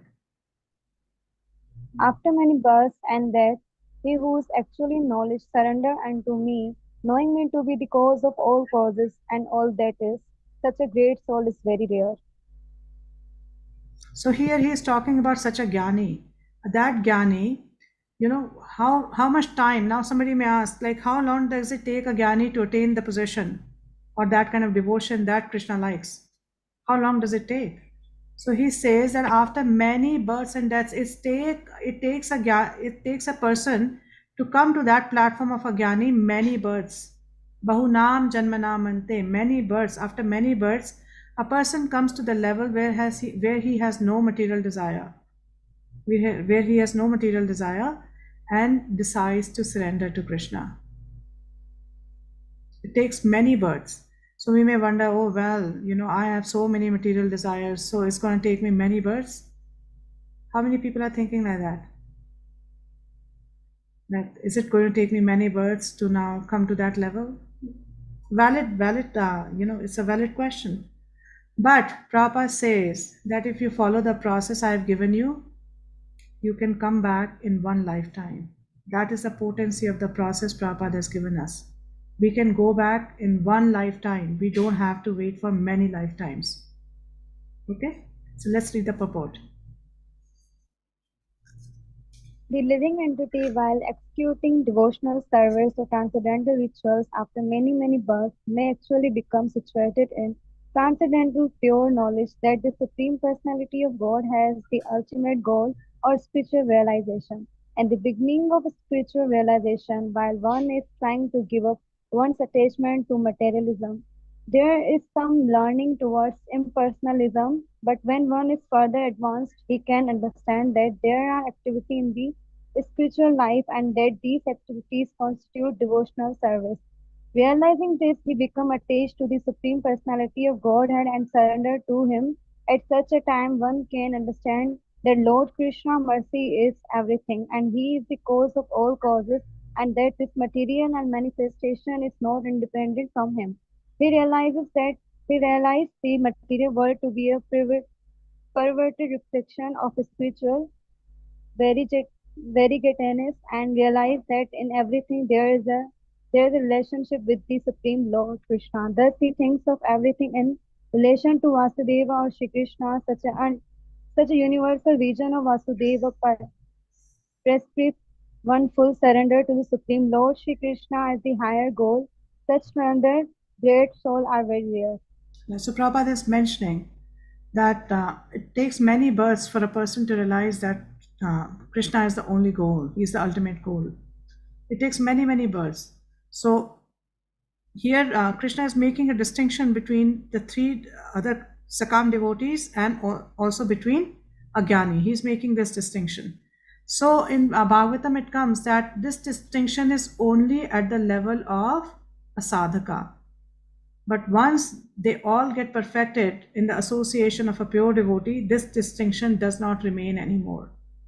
Then whether one was a Sakam Bhakta or a Jnani, but if one becomes perfected because of the association of a pure devotee, this distinction doesn't exist anymore. Then Krishna does not say, oh, well, you were a Sakam Bhakta, I love you, you are not as dear to me as Jnani. No. Once they are perfected, they all come to the same platform. In the initial stages, when they come to Krishna, he makes a distinction, but once they achieve perfection, there is no such distinction anymore. Okay? And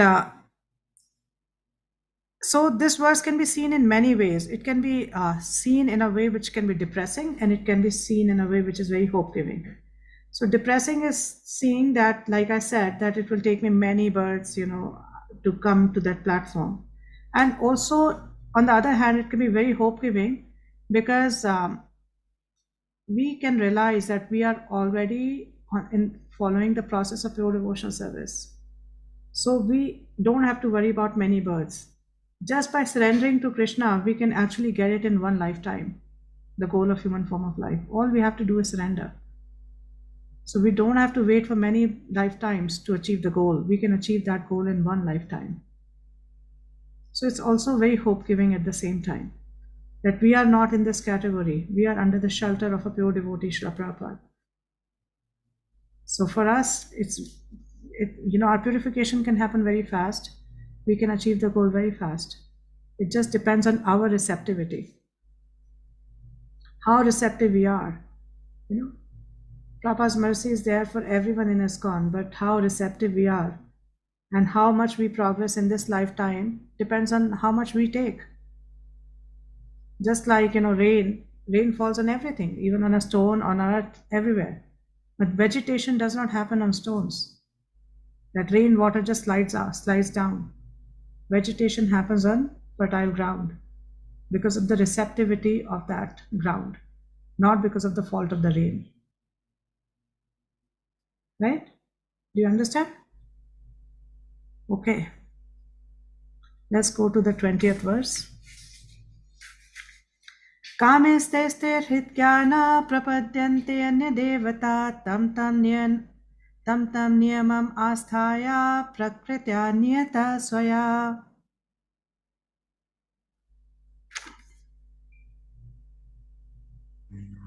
Those whose intelligence has been stolen by material desires surrender unto demigods and follow the particular rules and regulations of worship according to their own natures. So now Krishna talked about 4 people who do not surrender. Then he talked about 4 people who surrender.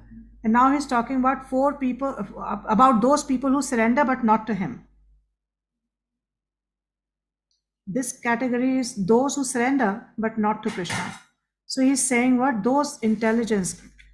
He's saying those whose intelligence has been stolen by material desires. Who do they surrender to? To the demigods. And they try to worship them following the rules and regulation of that worship. So in the purport, Prabhupada says that those who are freed from all material contamination surrender unto the Supreme Lord and engage in his devotional service. As long as the material contamination is not completely washed off, they are by nature non-devotees. But even those who have material desires and who resort to the Supreme Lord are not so much attracted by external nature. Because of approaching the right goal, they soon become free from all material lust.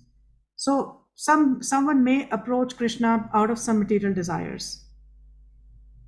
But that's not a problem because they are approaching the right person. They are coming to the right source. So those people are not a problem. But problem is when people choose to approach different demigods to fulfill their material desires. They somehow feel that, oh, well, if we go to Krishna, he may not fulfill my desire quickly. Some people hear, oh, maybe I should go to Shiva. I heard he fulfills desires very fast. So let me just go to him. So this is that category of people who actually take shelter of demigods and who do not come to Krishna. And here Prabhupada in the purport is quoting the verse I was talking about from Bhagavatam. Akama sarva kamava moksha kama udharadi tivrena bhakti yogena yajita purusham param. That whatever situation you may be, come to the Supreme Personality of Godhead. Now somebody can read this highlighted portion, please.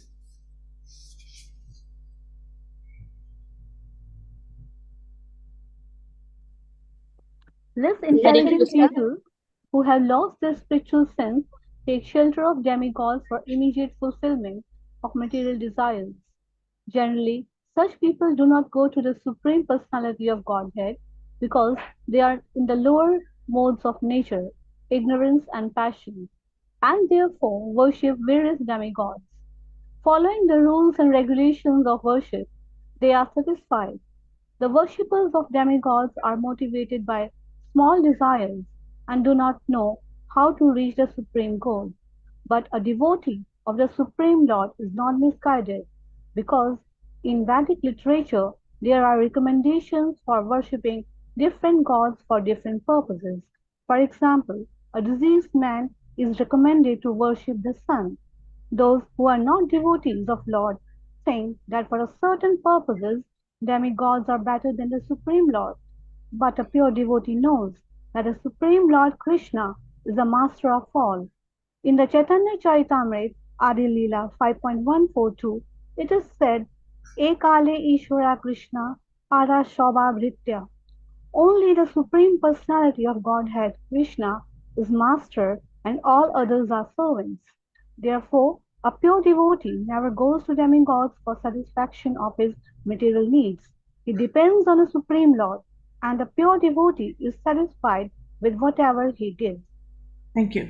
So here Prabhupada is making it very clear that because of some material desires, so people don't have the patience to wait for Krishna to give that result. So they want quick results.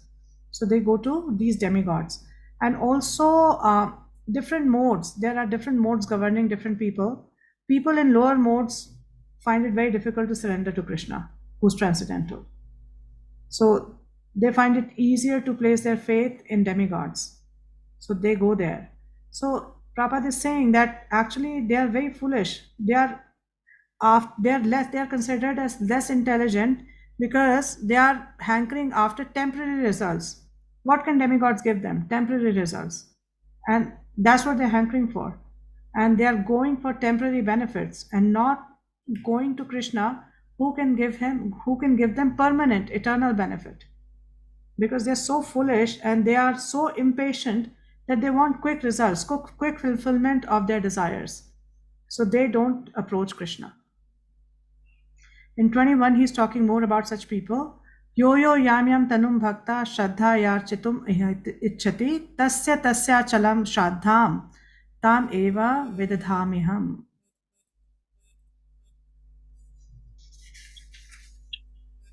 I am in everyone's heart as the super soul. As soon as one desires to worship some demigod, I make his faith steady so that he can devote himself to that particular deity. So Krishna is sitting in our hearts as Paramatma. He exactly knows what our desires are. So he's saying that when I see that somebody is inclined to worship a certain demigod, what do? I make that faith steady so that at least, okay, you want to go under this person's shelter, go, but do it properly. At least don't be bewildered and don't keep moving here and there. At least take shelter of this person properly.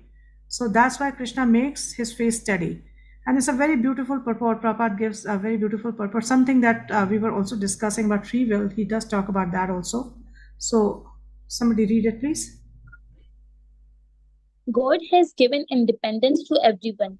Therefore, if a person desires to have material enjoyment and wants very sincerely to have such facilities from the material demigods, the Supreme Lord, as super soul in everyone's heart, understands and gives facilities to such persons. As the Supreme Father of all living entities, he does not interfere with their independence, but gives all facilities so that they can fulfill their material desires. Some may ask why the all powerful God gives facilities to the living entities for enjoying this material world and so lets them fall into the trap of the illusory energy. The answer is that if the Supreme Lord as Super Soul does not give such facilities, then there is no meaning to independence. Therefore, he gives everyone full independence, whatever one likes, but his ultimate instruction we find in the Bhagavad Gita, one should give up all other engagements and fully surrender unto him. That will make man happy. Yes, somebody read this section also and then we can discuss. Both the living entity and the demigods are subordinate to the will of the Supreme Personality of Godhead. Therefore, the living entity cannot worship the demigod by his own desire, nor can the demigod bestow any benediction without the supreme will. As it is said, not a blade of grass moves without the will of the Supreme Personality of Godhead. Generally, persons who are distressed in the material world go to the demigods, as they are advised in the Vedic literature. A person wanting some particular thing may worship such and such a demigod. There are recommendations in the Shastras for different modes of worship of different demigods. And because a particular living entity wants to enjoy a particular material facility, the Lord inspires him with a strong desire to achieve that benediction from that particular demigod. And so, he successfully receives the benediction. The particular mode of the devotional attitude of the living entity toward a particular type of demigod is also arranged by the Supreme Lord. The demigods cannot refuse the living entities with such as affinity. But because he is the Supreme Lord or the Super Soul who is present in the hearts of all living entities, Krishna gives impetus to men to worship certain demigods. Thank you. So here Prabhupada is making it very clear that the benedictions that the demigods are providing, those benedictions are also coming from Krishna. The demigods are not independent. They cannot give independent benedictions. Those benedictions they are able to provide because of their connection with Krishna. They are dependent on Krishna to be able to provide those benedictions.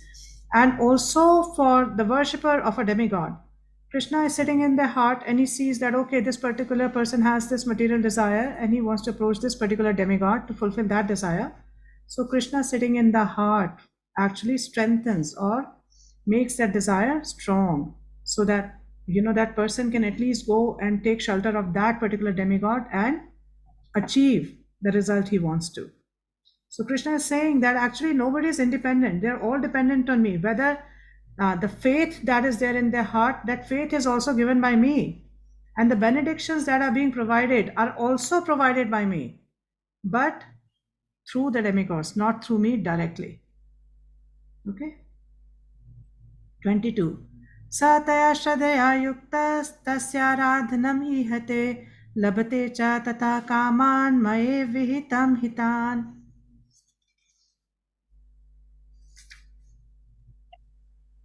Endowed with such a faith, he endeavors to worship a particular demigod and obtains his desires. But in actuality, these benefits are bestowed by me alone.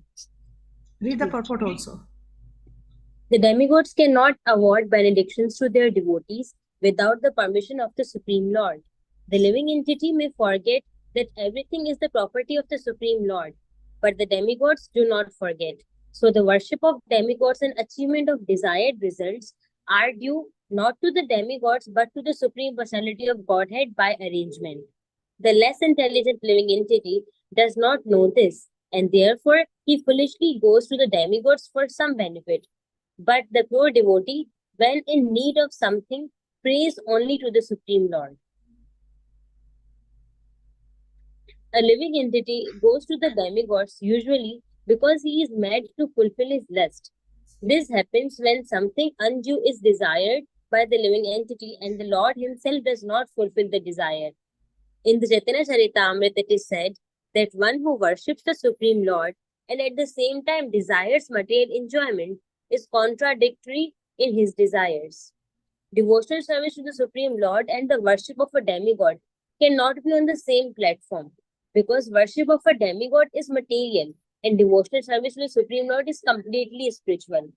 For the living entity who desires to return to Godhead, material desires are impediments. A pure devotee of the Lord is therefore not awarded the material benefits desired by less intelligent living entities, who therefore prefer to worship demigods of the material world rather than engage in the devotional service of the Supreme Lord. Thank you. So Prabhupada here is explaining that a living entity, a person who's so mad after fulfilling his material desires, does not understand that all these benedictions are actually provided by the Lord himself. That everyone is actually subordinate to the Lord. He does not understand. He thinks, oh, well, Krishna is not giving it to me. Let me go to the demigods. They will fulfill my desires. He's so foolish that he does not realize that everything is coming from Krishna. So he, instead of approaching the Lord, he approaches these demigods. So Krishna is saying that, and then he obtains his result because the way the whole process is that if somebody worships a demigod according to the given rules and regulations, the demigods are forced to give that benediction. They have to give the benediction. There is no choice that, oh, well, I don't want to give this benediction. They have to give benediction. So, when a person with a fixed, firm faith worships a demigod according to rules and regulations, then he will obtain his desire. And that person foolishly thinks that these desires are being fulfilled by the demigods, not realizing that everything is actually coming from the Supreme Personality of Godhead. Okay? 23. Yeah, Prabhu. Mataji, so when we see the case of Hiranyakashipu, he really praises Lord Brahma, and Lord Brahma gives that benediction to him. So is it approved by Krishna only? Because later on we heard that the Krishna said, "You make my task difficult by giving such benediction." Yeah. Actually, Brahma has been given certain, he's given certain things he can do independently. He's given, but he cannot make somebody immortal. So Brahmaji refuses that I myself am not immortal. I cannot give you this benediction. But there are certain benedictions which are under the purview of Brahma, and he can give them. Ultimately, all those benedictions are coming from Krishna only. So, he was able to provide those. But it's not that in every case Krishna sanctions. Krishna has given them some independence. Okay, you can give these benedictions. In one sense, is to see like that. In a more internal sense, you can see that actually the whole Leela is orchestrated by Krishna himself. Because these people are not, Jai Vijay. Hiranyakashipu and Hiranyaksha are not demons actually, they are Jai Vijay. And they have come into this material world because Krishna wants to taste Veer Rasa, he wants to fight with somebody. People of this material world can't stand in front of Krishna, not even for a second. So a pure devotee has to come and play that role. So they have come to facilitate Krishna's desire. So in that sense, yes, it is directly orchestrated by Krishna. But if you don't look at the Leela side, and if you see just in terms of Tattva, then it is Brahma has been given certain powers, and those benedictions he can give. Okay, Shubham Prabhu. Hare Krishna, Mataji. Hare Krishna. As it is written here that demigods are forced to give the benedictions, but we have also read that the karmic balance theory also works in some part. So, like what happens if the karmic balance is not there? Still, the demigods give to the person, or see, to understand this very clearly, why Krishna does not give that benediction? Because he knows that would be harmful for you. So normally when it is harmful, it does not really get controlled by karmic balance, it gets controlled by desire. Right? That if you have a desire to jump from a high-rise building and commit suicide, it is not your karmic balance which is going to save you. It is your desire which is going to save you, or the voice of super soul that is going to save you. So here also, that these people, they want to go to the demigods, and demigods are forced to give the benedictions because that's how the system is. That's how the system is. And if they desire, like I want something like a palace or something, maybe I make me Ambani, so that will get determined by the karmic balance. That you don't have the karma to become Ambani, sorry, I can't give you that. But whatever maximum I can give you in your situation, that I can give. So that's how it will work. The karma acts as a constraint there. And with devatas, when one approaches devatas, there is nothing called, they don't look at a benediction to see if that is harmful or good for that person. They just give it. They are forced to give it. Prabhupada gives that analogy that a child, when his uncle comes, he brings a box of chocolates and he gives it to the child that, oh, look, I brought you. And the child thinks, oh, my uncle is really nice. He's given me a box of chocolates. Right? But the father would never give his child a box of chocolates because he knows that that would be very harmful for my child. So similarly, Krishna does not sanction our crazy desires because he knows that that would be very detrimental. But the devatas do. Is that okay? Yes, Mataji, thank you. 23. Antavattu phalam tesham tadbhavati alpamedhasam devan devayajo yanti madbhakta yanti mamapi. So here Krishna is using the word alpamedhasam. Very interesting. Okay, somebody read. Men of small intelligence worship the demigods, and their fruits are limited and temporary. Those who are worship the demigods go to the planets of the demigods, but my devotees ultimately reach my supreme planet. Yeah. So he's making it very clear that people who have small intelligence worship the demigods. Because why do they have small intelligence? Because they are going for fruits which are very limited and very temporary. Only a foolish person sees short-term gains. An intelligent person would see what's good in long run. But a foolish person will focus on short-term gains. So Krishna is calling them small intelligence. And when they worship demigods and their faith is placed in those demigods, when when they reach the end of their life, where will they go? Where the consciousness is, where the faith is.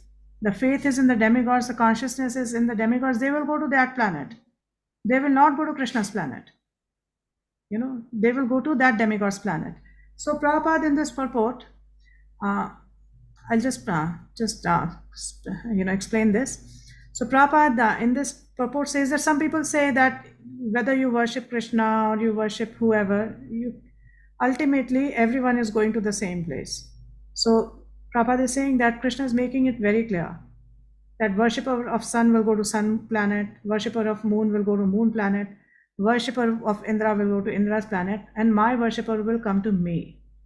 He's making it very clear, and they're all different destinations, they're all different planets.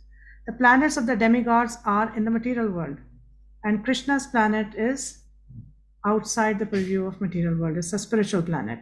But these demigods, all their planets are in the material world, and they are therefore temporary, and they face destruction at the time of dissolution. They face destruction.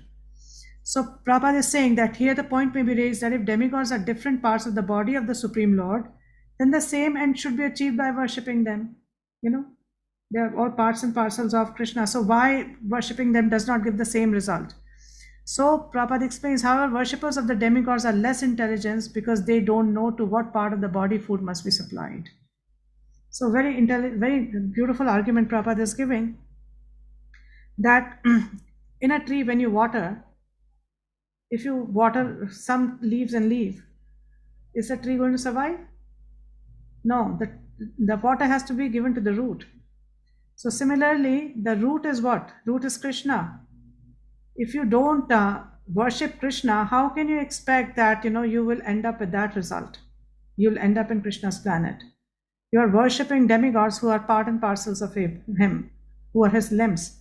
So the same result cannot be achieved. So this is, we will see in the 7th chapter and the 9th chapter are very similarly constructed. So 9th chapter also, Krishna will raise this point again, that whoever worships demigods go to their planet, whoever worships ghosts go to the planet of the ghosts, whoever worships pitras go to the planet of pitras, and whoever worships me comes to me. He'll say that again. Okay? So at the end, now Prabhupada is saying, regardless of the situation, if one knows that both the demigods and he himself are part and parcel of the Supreme Lord, his knowledge is perfect. But if he does not understand this, he achieves different planets where the demigods reside. This is not the same destination the devotee reaches. If one understands that demigods are also parts and parcel of Krishna, I am also parts and parcel of Krishna, and we are both meant to serve Krishna. Then his knowledge is perfect. But if he thinks that, oh well, demigods are supposed to fulfill my desire, then that's a problem. Then that person will go to the planets of demigods. And Prabhupada says that results achieved by the demigods' benedictions are perishable, because within this material world, the planets, the demigods, and their worshippers are all perishable. The demigods themselves are not immortal, so how can they give benediction that is immortal? It's not possible. Yeah. So, and then Prabhupada says that because the pure devotee engaged in Krishna consciousness in devotional service of the Supreme Lord achieves eternal blissful existence that is full of knowledge, his achievements and those of the common worshipper of the demigods are different. So a devotee does not achieve the same benedictions as demigods. The demigods' benedictions are temporary, but the benedictions given by Krishna are permanent. So, and Prabhupada ends the purport by saying the Supreme Lord is unlimited, his favor is unlimited, his mercy is unlimited. Therefore, the mercy of the Supreme Lord upon his pure devotees is unlimited. So, another distinction, that demigods can only give so much, but the Lord can give anything and everything. Demigods can't give everything, but the Lord can give anything and everything. Right? So our time is up. I wanted to finish this chapter today, but okay, we'll continue tomorrow. So thank you for being very patient and for listening. And Krishna willing, we'll meet tomorrow. Any last question before we go? Mataji, I have a question. Yeah. Ma'am, Mataji, while reading chapter 3, we find some similar instances wherein Krishna bifurcates between demigods and him. So why is reiterating again the same thing in chapter number 7? Yeah, Krishna will repeat many things again and again. The reason is because we are very foolish. We don't, by reading it one time, we don't really understand. So he will have to keep repeating it. So by the end of 9th chapter, we finally understand. After 9th chapter, he'll not talk about it.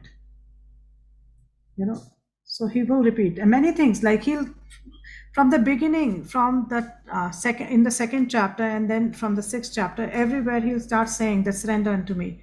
A devotee is the most dear to me, surrender unto me.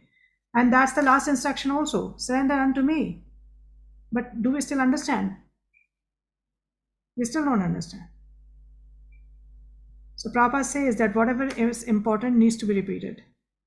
So, and especially in Kali Yuga, because there's going to be, so much influence of demigods and demigod worshippers.